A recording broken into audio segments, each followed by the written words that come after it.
Cikgu dah jadi kartun? Alamak.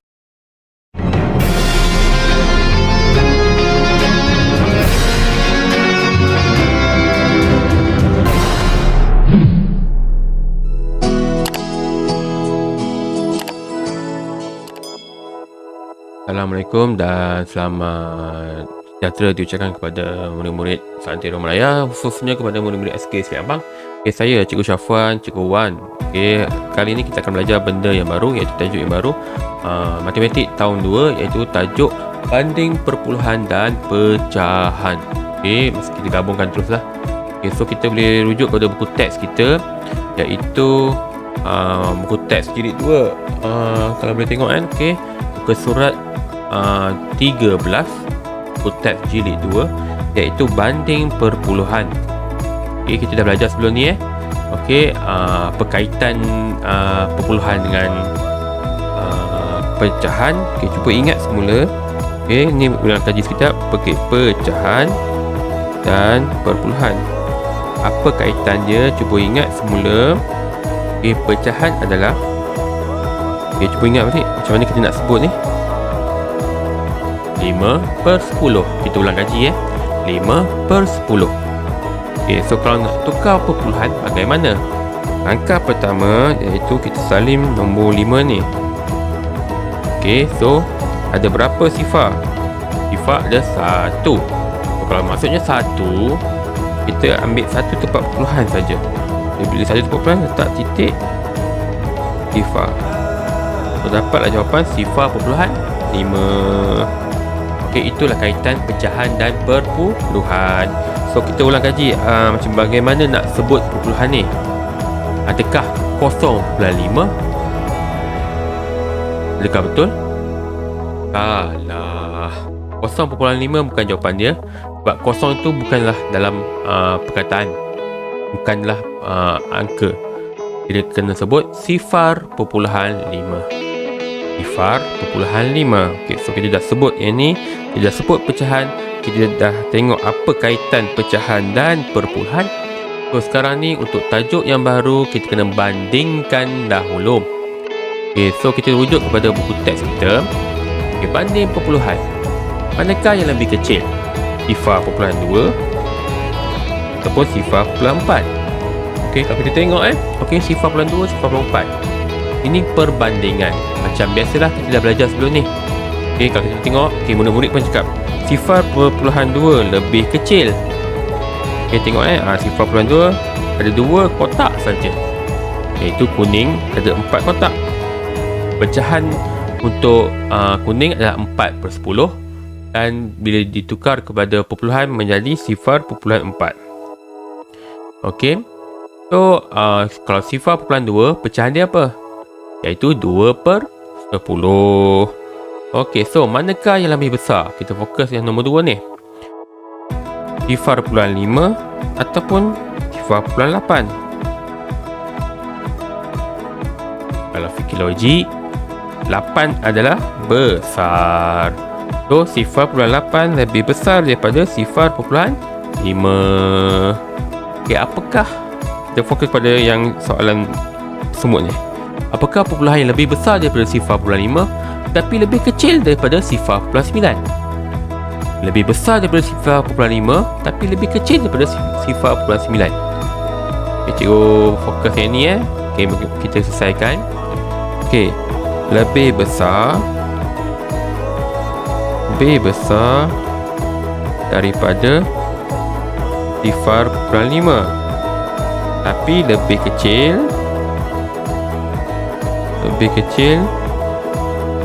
daripada sifar perpuluhan 9. So maksudnya kita kena ambil sifar perpuluhan 5 dan sampai sifar perpuluhan 9. Apakah jawapan di tengah-tengah? Itulah jawapan dia.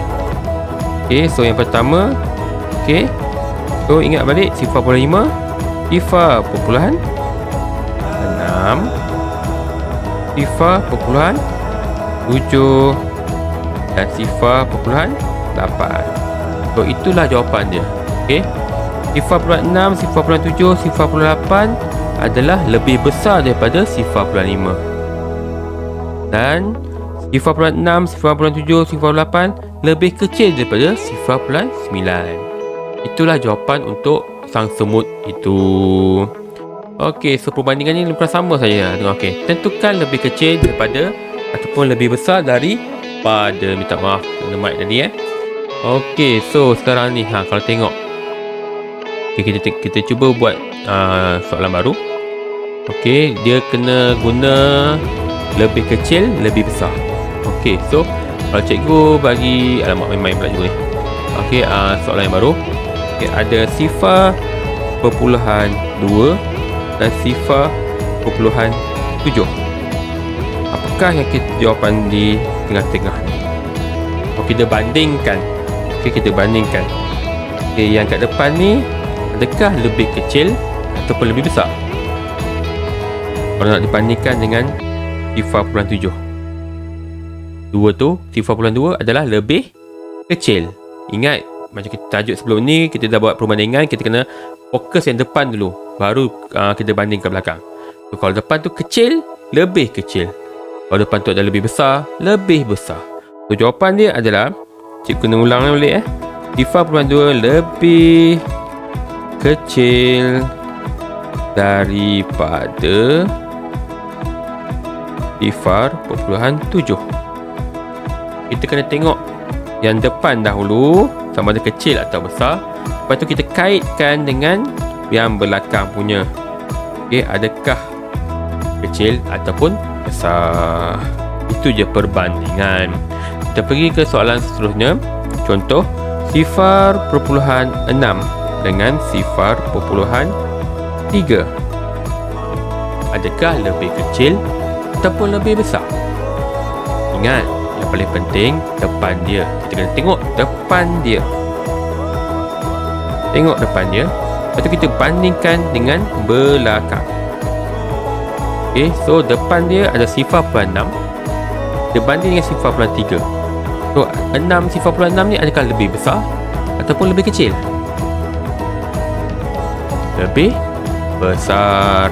So jawapan dia adalah sifar perpuluhan 6 lebih, minta maaf, lebih pula lebih besar daripada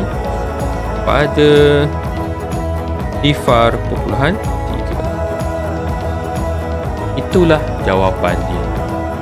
Okey, so dalam buku teks cuba cabar, maaf cikgu. Okey, cuba cabar dia. Kita tukar lebih kecil daripada ataupun lebih besar daripada. Untuk A, untuk B, untuk C. Cubalah jawab dalam hati. Fikir sendiri. Okey, cuba jawab. Kita bandingkan Okey. Habis tajuk yang tu, kita masuk tajuk yang satu lagi, iaitu kita boleh tengok buku teks. Okey.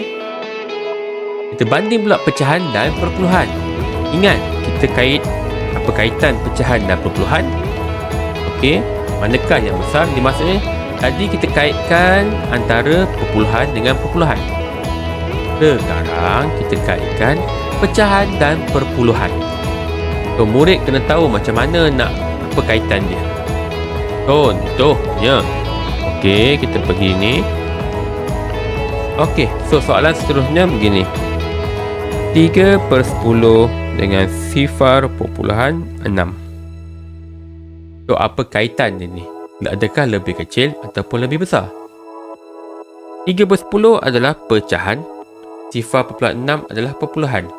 So, paling senang kita kena tukar pecahan ni menjadi perpuluhan. So, ingat semula pecahan 3/10 nak tukar macam mana? Okay, salin balik nombor dia 3. Ada berapa sifar? 1.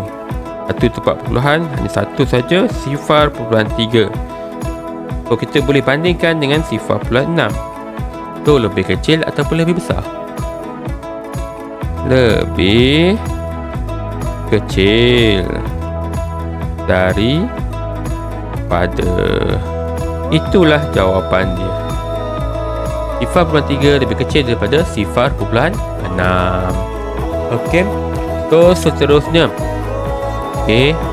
Cikgu bagi contoh pula. Kalau depan dia adalah perpuluhan, sifar perpuluhan 8. Okey. Ni 2/10. So, macam mana kita nak bandingkan pecahan dan perpuluhan? Kali ini perpuluhan dengan pecahan kita bandingkan. So, paling senang kita tukar pecahan tu jadi perpuluhan. So, ini pecahan. Okey, kita tukarlah. Ingat balik salin balik nombor di atas. Ada berapa sifar? 1. So, 1 tempat puluhan, letak titik sifar. So, sifar perpuluhan 8. Apakah jawapan dia kalau kita bandingkan? Ingat semula kita dah belajar tadi kita tengok depan bandingkan dengan belakang. So, depan ni sifar perpuluhan 8 adalah lebih besar. Jawapan dia lebih besar daripada. Okey, itu saja untuk kali ni. Okey, kita fokus tengok buku teks. Okey, sifar perpuluhan 7 lebih besar daripada 3/10. 1/10 sama dengan sifar perpuluhan 1. Itu kaitan dia. Sifar perpuluhan 8 lebih daripada 3/10. Terus ini sifar perpuluhan 2. Apakah jawapan dia? 4/10. Apakah jawapan dia? Kamu bandingkanlah yang ini. Okey, kalau cara cikgu tukarlah. Tukar. Okey, kalau kamu nak terus tulis lebih kecil, lebih besar, terpulang. Okey, itu saja untuk kali ini. Okey, apa yang kita dah belajar kali ini adalah kita banding perpuluhan dan pecahan. Okey, so maksudnya kita banding kat depan, itu kaitkan dengan belakang. Kalau depan tu adalah besar, maksudnya lebih besar. Kalau depan tu adalah lebih kecil, kalau depan tu adalah kecil, lebih kecil. Okay, itu saja daripada cikgu. Sebarang makluman, sebarang pengumuman akan cikgu buat dalam Telegram kita. Okey, jumpa lagi ke video seterusnya. Terima kasih. Assalamualaikum.